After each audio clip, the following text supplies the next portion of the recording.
At 5:03 in the morning, the loading dock behind Northbridge Food Systems was nearly empty. Evelyn Grant stood near the rear entrance watching the small crowd gathered around the free food table outside the warehouse gate. She came to these sites before sunrise specifically because people stopped performing when they thought no one important was watching. That was when she noticed him. A black man in his late 30s, still wearing a janitor's badge from the night shift, crouched down to pick up a battered backpack that had slipped off his shoulder. The zipper gave out. A folder hit the ground first, then a spiral notebook, then a laminated document that slid across the concrete and stopped at her feet. A master's degree, food safety engineering. She picked it up before he could. He looked at her and said quietly, but without hesitation, that the yogurt being distributed that morning had been outside safe temperature range for over 4 hours. If it reached the schools, children would get sick. He had the batch codes. He had the times. He had documented every anomaly in the notebook now lying open on the concrete between them. Evelyn looked at the degree in her hand, then at him. She said nothing for a moment. Then she handed the folder to the security guard standing beside her and spoke loudly enough for everyone nearby to hear. "This employee is suspended pending investigation. Take his phone, his notebook, and his badge." Donovan Price stood there empty-handed as the guard reached for everything he had brought. He had just tried to protect hundreds of children from contaminated food, and the most powerful person on that property had just made sure no one would believe him. If you're already asking why she would do that, good. That's exactly where this story needs you to be. Hit subscribe before you keep going because it helps us keep making stories like this one, and the answer is worth staying for. Nothing you've seen so far is what it looks like. Stay with us. Let's keep going. Evelyn Grant had built Northbridge Food Systems from a single refrigerated warehouse in Ohio into one of the largest cold chain distribution networks in the country. At 45, she oversaw contracts with more than 300 schools, 60 hospitals, and a regional supermarket chain covering 9 states. Her name was on the founding documents, the annual reports, and the plaques on the walls of every facility she had opened over 18 years. She had not slept more than 5 hours a night in 3 months. The problem had started quietly, the way serious problems usually do. A spoiled batch here, a temperature anomaly there. 2 schools in separate counties filed incident reports within the same week. Dozens of students sent home with stomach cramps and fever after eating cafeteria food that had passed every documented inspection. Julian Mercer, her chief operations officer, reviewed the findings and concluded that contamination had occurred during food preparation at the schools themselves, not during storage or transport. He presented his conclusion calmly with charts and recommended issuing a standard advisory. Evelyn read his report 3 times. Then she set it aside and called Mara Collins. Mara was Northbridge's general counsel. She was also the only person in the company who knew that Evelyn did not believe Julian's explanation. The pattern was too clean. The documentation was too consistent. Temperature logs from every affected shipment showed readings within acceptable range down to the decimal point across every checkpoint in the cold chain. In Evelyn's experience, real systems produced small errors. Records that were uniformly perfect meant someone was correcting them. She opened a quiet internal investigation and kept it quiet for one reason: whoever was behind this had administrative access to the company's core systems. That meant it was someone close.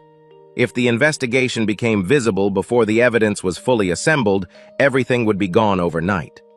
So Mara began building the legal architecture in the background documentation chains, third-party authentication, independent forensic access, all of it moving forward without a single entry on the company's official calendar. To monitor what was actually happening on the ground, Evelyn showed up at distribution sites without warning, always before dawn. She had cultivated a reputation for being exacting and unsentimental, and she leaned into it deliberately. People who feared her talked less carefully around her. They assumed she was protecting the company's image at any cost, not searching for the rot embedded inside it. That assumption was useful. She had been standing near the rear entrance of the central warehouse for 11 minutes when the backpack hit the ground. Donovan Price was 38 years old, and he had been awake since the previous afternoon. His shift ran from 10 in the evening until 6 in the morning. He cleaned warehouse floors, sanitized equipment bays, and emptied waste bins along the loading corridors and break rooms. The work paid enough to cover the weekly rental on a room in a boarding house 4 miles from the facility, not much else. But it was consistent, and it let him be home when his daughter woke up for school. Leah was 9. She had her mother's eyes and a habit of sitting very still in rooms where things were being decided, absorbing more than anyone around her realized.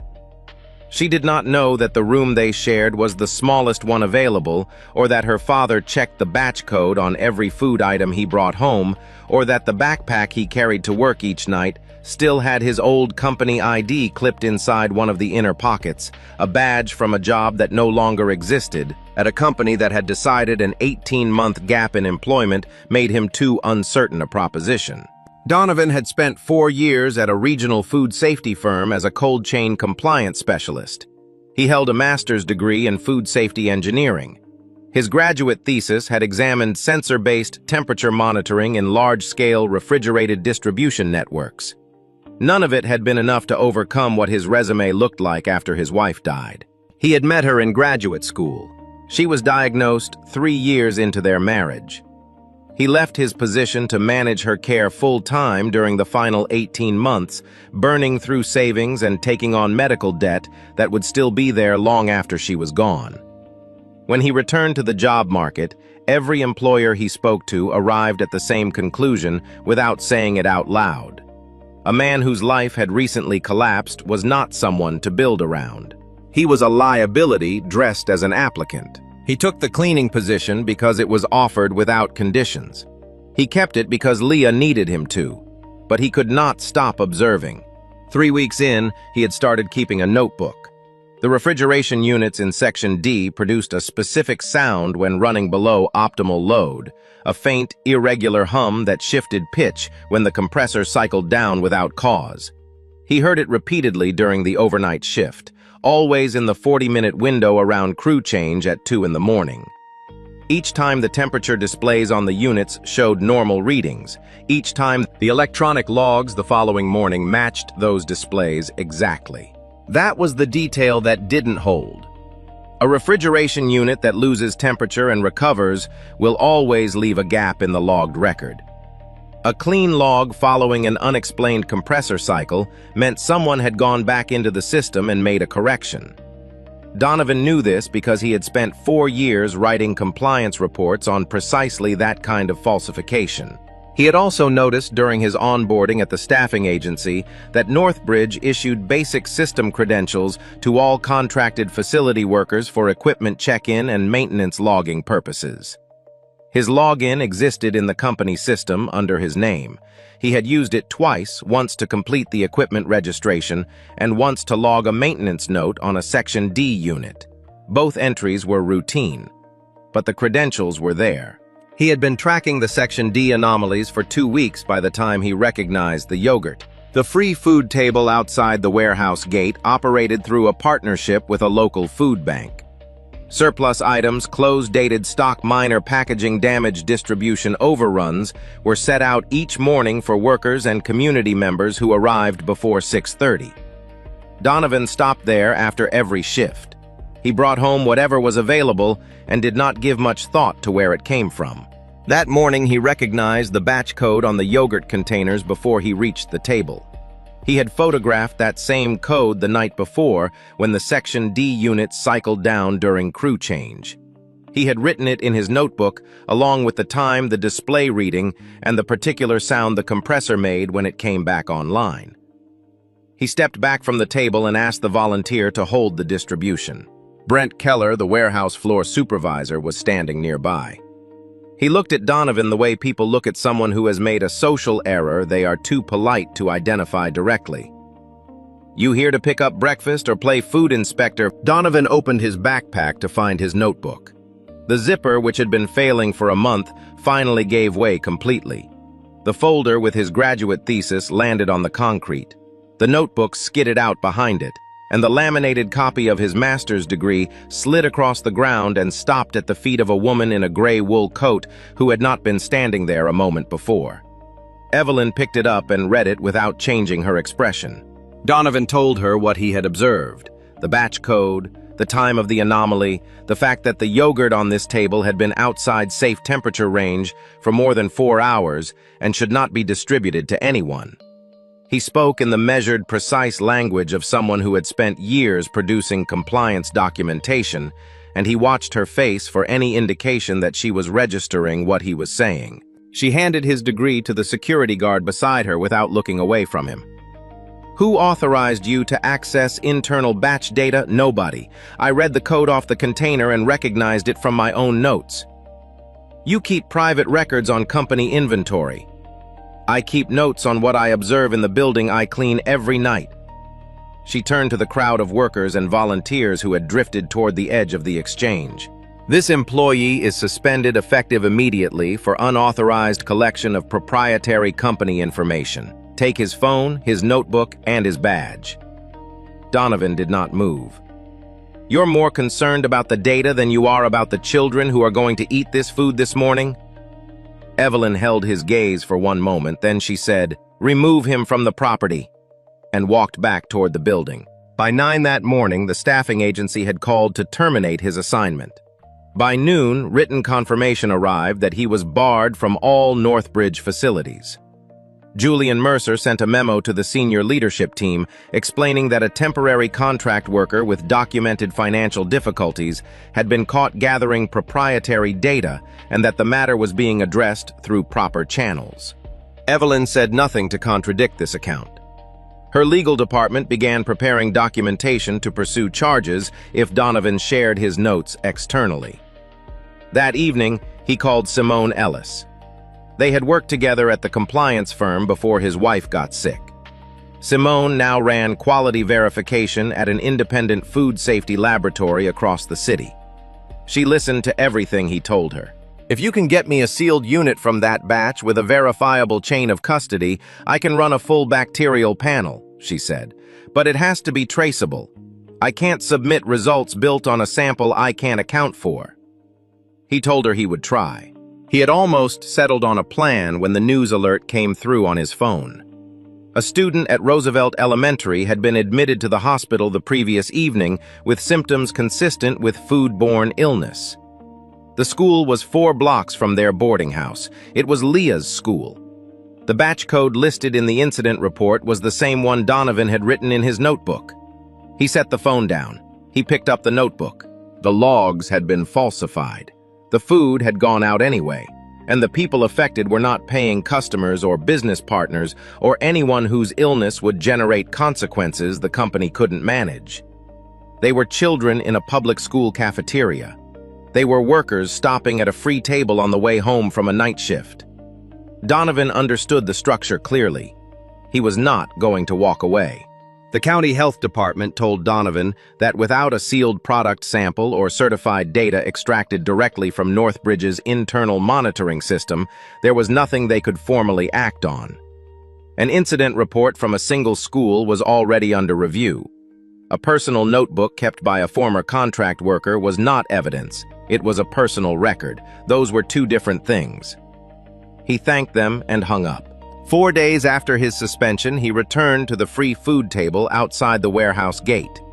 He arrived at 5:15 before the morning crowd and stayed close to the outer wall where the overhead cameras had the narrowest field of view. He had mapped those angles from memory during months of cleaning the overnight shift. There was a new lot on the table. Same product line, different batch number. He confirmed the code on his phone camera, photographed the label from 2 angles, picked up a sealed container, and placed it in an insulated bag he had brought from home.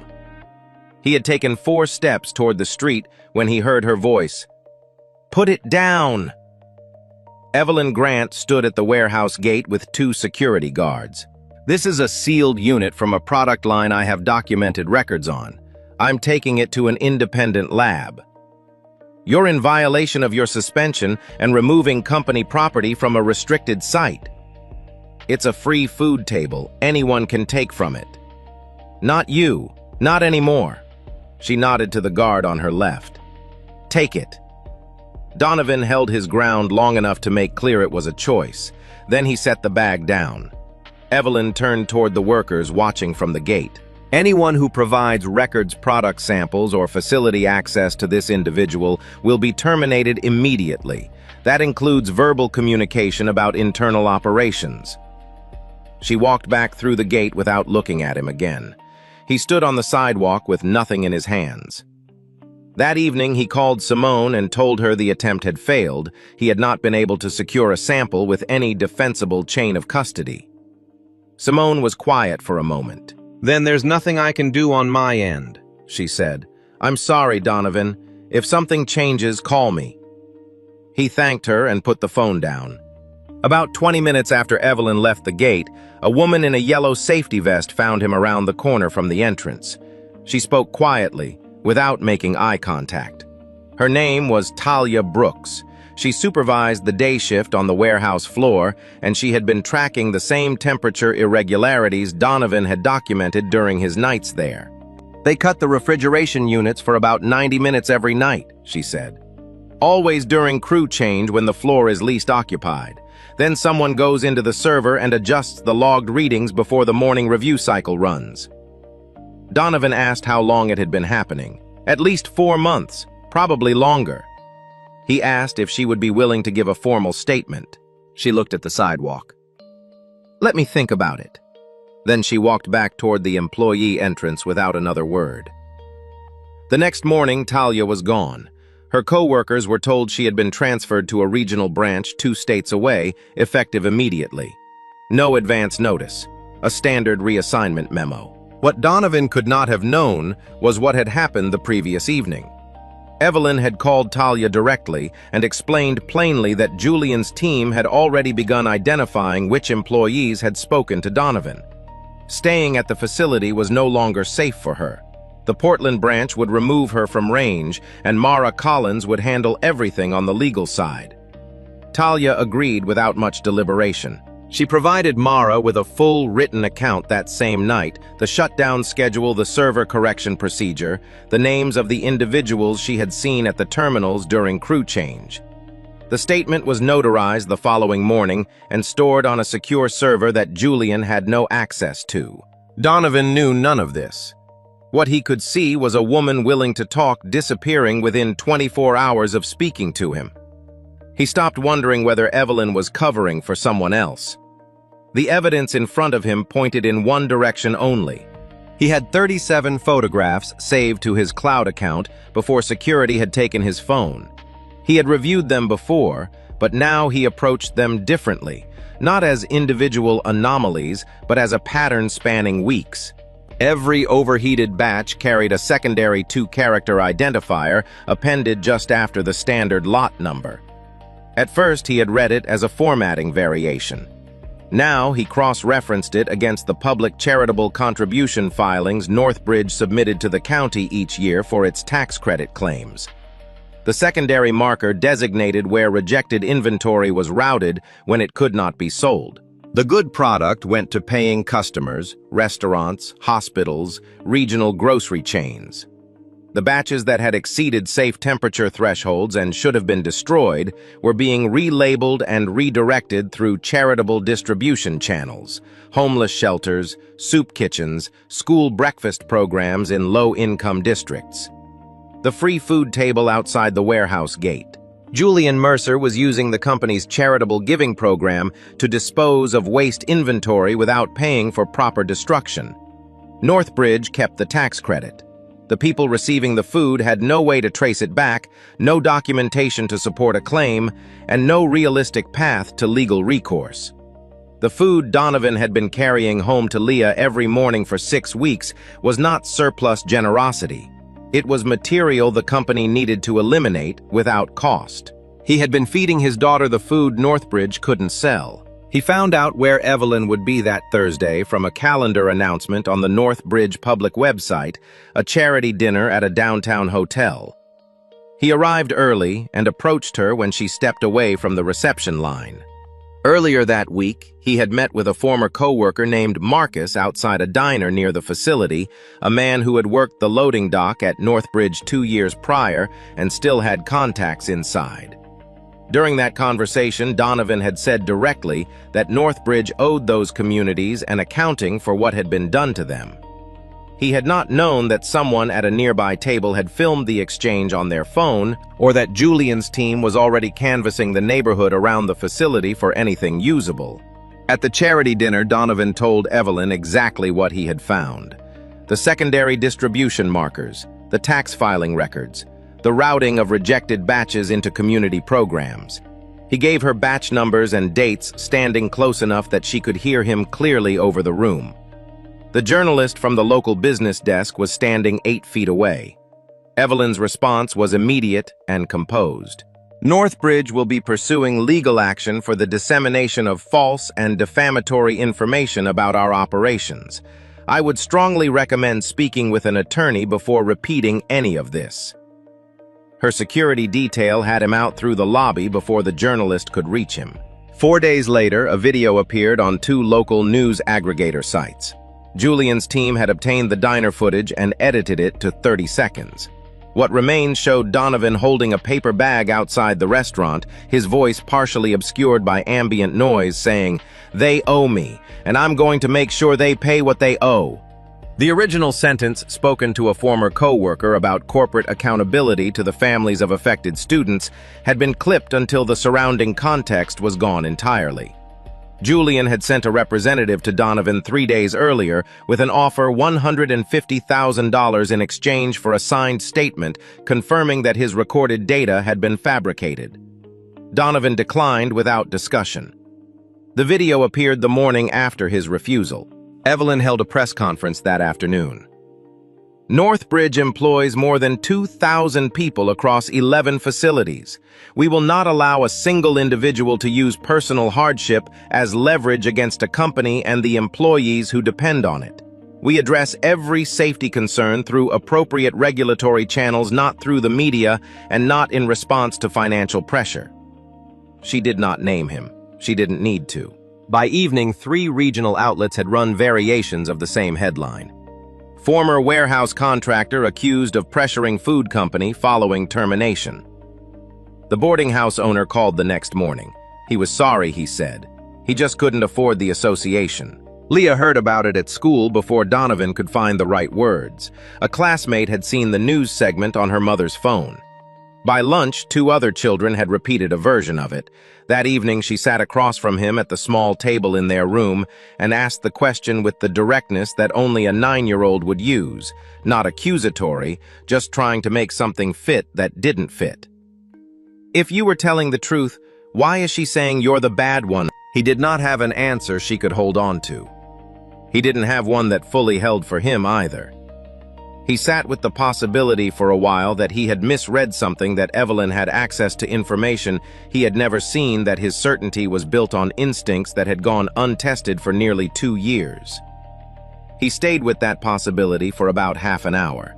Then he looked at the hospital admission record on his phone, then the batch code, then he set the phone down and thought clearly about the difference between what he knew and what he was afraid to believe. He knew what he had seen. He had been trained to see it. That did not change because someone with more power said otherwise. 3 weeks later, Evelyn convened an emergency board session. Donovan received a formal summons to appear and respond to findings related to unauthorized system access and data falsification. A process server delivered it to the boarding house on a Tuesday morning while Leah was still eating breakfast. The session was held in the executive conference room on the 14th floor. The board sat along one side of the table. 3 attorneys lined the other. A system access log was already on the screen when Donovan walked in. Julian Mercer sat at the far end, hands folded, expression undisturbed. The log on screen showed an entry under Donovan's contracted employee credentials, the basic system login Northbridge had issued to all facility workers during onboarding, accessing the company's temperature monitoring system at 2:17 in the morning 6 weeks earlier, and modifying archived records across 14 shipment files. Evelyn addressed the room. We have identified the individual responsible for tampering with our monitoring system. Donovan looked at the screen. He had never accessed the temperature monitoring system. His login had been used twice during his entire assignment, once to complete mandatory equipment registration and once to log a routine maintenance note. Both were time-stamped and documented. He had never been near the monitoring interface. He looked at Julian, who was studying the surface of the table in front of him with the careful attention of a man who believes the outcome is already settled. Evelyn slid a document toward him, a settlement agreement. If he accepted responsibility and maintained permanent confidentiality, Northbridge would not pursue criminal charges. He read it once. He pushed it back. "You know I didn't do this," he said. "You just need someone poor enough that nobody's going to argue on their behalf." 2 security guards entered through the side door. Donovan was walked into the hallway where Leah was sitting on a bench near the elevator bank. She had been waiting 40 minutes. She watched her father being escorted past her without being touched, and she did not say anything, and the silence was harder than anything else that had come before it. Donovan stood in the elevator looking at the number above the door and understood with complete clarity that he had lost. He was going to take Leah and leave the city. There was nothing left to fight with. He did not know that behind the conference room door, Evelyn Grant had just turned the lock. The sound of the lock engaging was quiet. Julian Mercer looked up from the table. Evelyn stood at the front of the room with her back to the door and her hands at her sides. She did not look at the board members or the attorneys. She looked at Julian. "Before we continue," she said, "I want to address something about the access log on that screen." Julian's expression did not change. He had spent 18 months learning to keep it that way. "It's fabricated," Evelyn said, "and the person who created it is sitting in this room." The silence that followed lasted long enough for everyone present to understand she was not speaking rhetorically. Julian moved to stand. Evelyn nodded once to the security officer near the side exit, and the man shifted sideways, blocking the door without raising his hands. "Sit down, Julian." He sat. Mara Collins moved to the front of the room. She was Northbridge's general counsel, and for 3 months she had been doing work that appeared on no official company calendar. She addressed the board with the composed deliberateness of someone who has prepared for a moment so thoroughly that the moment itself feels almost measured. 3 months ago, Evelyn Grant retained an independent food safety laboratory to conduct confidential testing on product samples recovered from this facility. I coordinated the chain of custody personally. The results have been sealed until today. She advanced the slide. 11 product samples. Every one returned bacterial counts above the legal threshold for safe consumption. 3 exceeded the allowable limit by more than 4 times. These samples were not taken from the commercial distribution chain, Mara said. They came from batches routed through Northbridge's charitable contribution program, the shelters, the school breakfast initiatives, and the community food tables outside company facilities. She advanced again. The next slide placed Julian's access log alongside a second log extracted by an independent forensic technology firm. The comparison required no interpretation. Julian's version showed a clean entry under Donovan Price's contracted employee credentials. The forensic version showed what had actually occurred, an administrator-level account logging in 40 minutes before the falsified entry, constructing a credential shell under Donovan's login ID, inserting the access records, and closing the session. The administrator account belonged to Julian Mercer. The system was modified using Mr. Mercer's own authentication token, Mara said. The forensic firm's complete report is in the folders in front of each of you. The third piece of evidence was audio. Mara played it without introduction. The recording came from a call between Julian and Brent Keller, captured on Brent's company-issued device. The audio was clear. Julian's voice came through the room's speakers with the flat efficiency of a man giving routine instructions.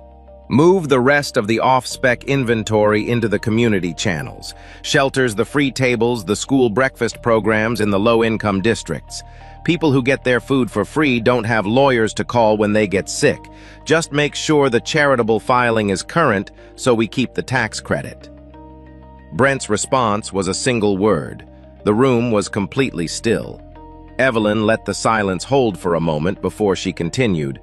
Talia Brooks, a former floor supervisor at this facility, was relocated to our Portland branch 8 weeks ago at my request and with her full agreement. During her time there, she provided a written and notarized account of the refrigeration shutdown schedule she observed in Section D, the server correction procedure she witnessed being carried out, and the individuals she identified at the terminals during crew change. That statement is also in your folders. She looked at the board members along the table. Every action I took over the past 3 months, including the public suspension of Donovan Price, was designed to keep the people responsible for this operation confident enough to continue moving.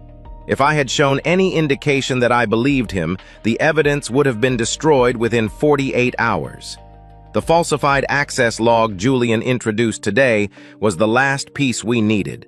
He created it himself, in a room full of witnesses using his own credentials. She paused. That was not a miscalculation on his part. It was the point of convening this session. Julian sat without speaking.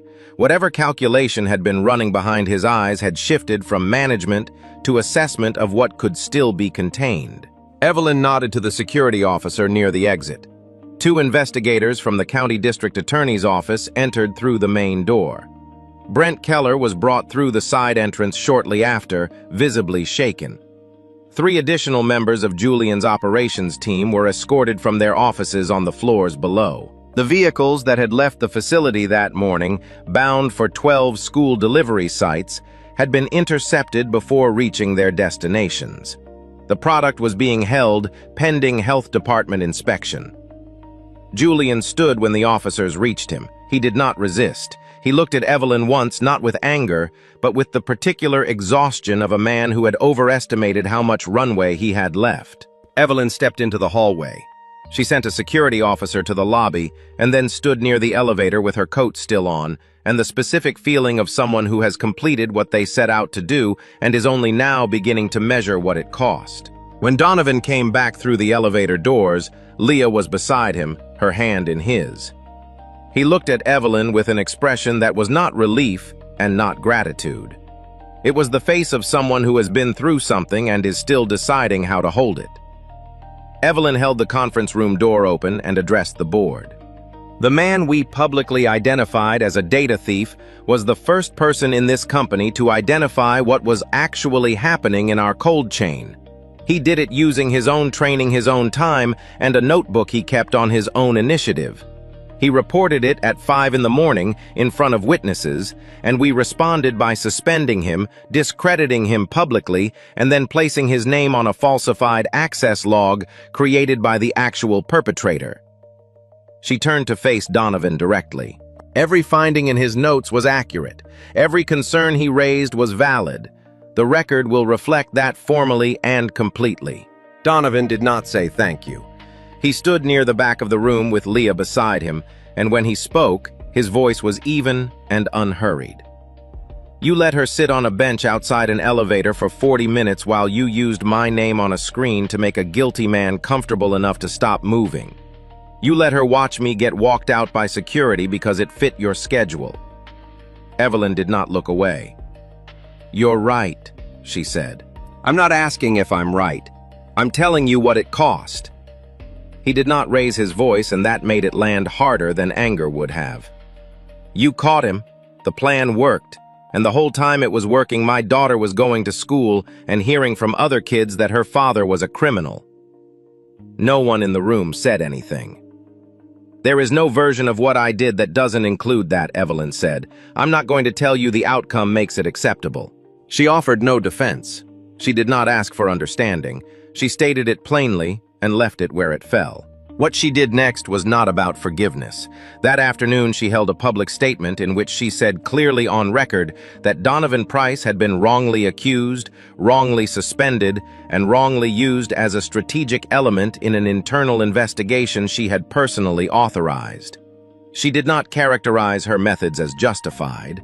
She accepted a board resolution commissioning an independent review of the investigation's conduct. Northbridge issued a full product recall within 48 hours. Every family whose child had been hospitalized received direct outreach from the company.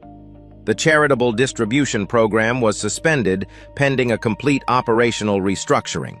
That evening, Donovan came home to find Leah sitting at the table with his backpack in her lap. She had carried it back from the bench outside the elevator the day everything fell apart, and she had kept it beside her bed without mentioning it. She set it on the table, unzipped it carefully, and took out the laminated master's degree. She smoothed it with the flat of her palm. Then she crossed the room and propped it against the wall beneath the window facing out, the way you place something when you are returning it to where it belongs. She went back to the table and sat down and looked at him. "Okay," she said. He nodded. "Okay," he said back. Weeks later, Evelyn offered Donovan a position leading a newly created division, Supply Chain Safety and Integrity. It would report directly to the board, operate independently of the operations department, and carry its own staffing and budget. He did not accept immediately. He gave her 3 conditions. Every Northbridge worker at every facility would have a formal, protected channel to report safety concerns without fear of reassignment or termination. The temperature monitoring infrastructure would be replaced with write-once server architecture, meaning no individual user could alter logged data after the fact. And every product distributed through community food programs would be held to the same testing standards as products sold to premium commercial clients, with the same documentation and the same liability.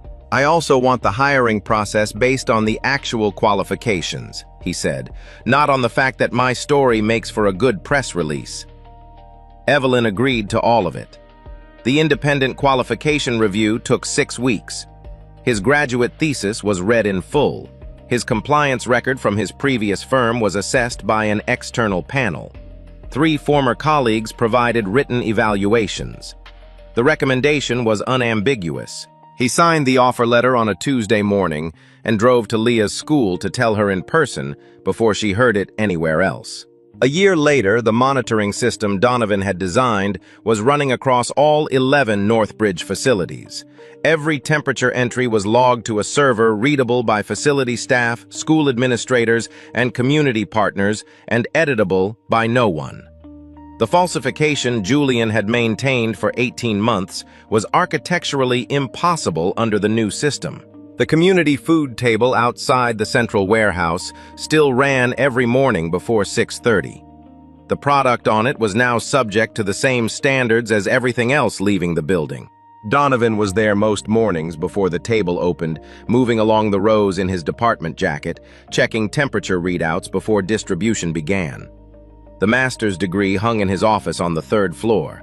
Beside it was a photograph of Leah from the first morning of the new program, standing near the table with her arms at her sides and her chin slightly raised, looking directly into the camera, the way she looked at things she had decided to take seriously. Evelyn found him at the tables one morning and stood beside him as the line formed. After a while, she said, "I used to think the only way to find the truth was to make everyone afraid of me." Donovan checked the last temperature display before he answered. "You found it," he said. "But next time, don't make an innocent person part of the price." She was quiet. The line moved forward. A man picked up a container, checked the label, and put it in his bag. Evelyn did not argue. She did not explain herself. She let it be true. Because the real victory was never only removing the person responsible for the harm. It was building something afterward, something solid enough that the next person who noticed something wrong could say so without losing everything first. There is something in this story worth carrying with you. Donovan Price was not rescued by Evelyn's plan. He endured it. He was publicly accused, financially cornered, and nearly driven out of the city, and he held his position anyway, not because he believed things would resolve in his favor, but because he knew what he had seen and refused to let someone else's power rewrite it. That kind of quiet integrity under that kind of sustained pressure is rarer than we tend to acknowledge. And the lesson that stays longest is not about the CEO or the criminal. It is about what happens when we decide that someone's circumstances tell us everything we need to know about their credibility. They don't. If this story stayed with you, share it with someone who needs to hear it. And if you haven't subscribed yet, join us, because we keep coming back to stories like this one, where the right thing and the easy thing are never the same. We'll see you in the next one.